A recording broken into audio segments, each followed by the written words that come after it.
ఇక్కడ ఈశ్వరుడికి మందులే నైవేద్యం. ఎందుకంటే వారణాసిలోని ప్రతి అణువులోనూ పరమశివుడు ఉంటాడని చెప్తూ ఉంటారు. అక్కడ అనేక శివాలయాలున్నాయి.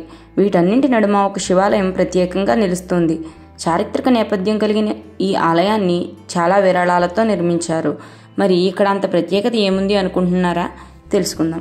మీరు ముందుగా మా ఛానల్ని సబ్స్క్రైబ్ చేసుకుని పక్కనే ఉన్న బెల్ ఐకాన్ని ప్రెస్ చేయండి. అవునండి, మీరు ఉంటున్నది నిజమే. ఇక్కడ శివలింగానికి మందులే నైవేద్యంగా సమర్పిస్తారు.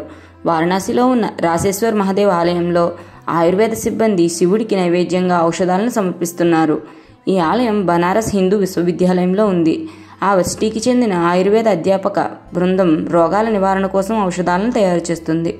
ఔషధాల తయారీ తరువాత వాటిని శివుడికి నైవేద్యంగా సమర్పిస్తుంటారు. ఈ సాంప్రదాయం కొన్నేళ్ల నుంచి పాటిస్తున్నారు. ఇంతకీ వారు చెప్తున్నది ఏంటి అంటే, మేము ఏ మందు తయారు చేసినా ముందుగా శివుడికి సమర్పిస్తాం. రోగాలను తొలగించే దేవుడే ఈ రాసేశ్వర్ మహాదేవ్ అని నమ్ముతాం.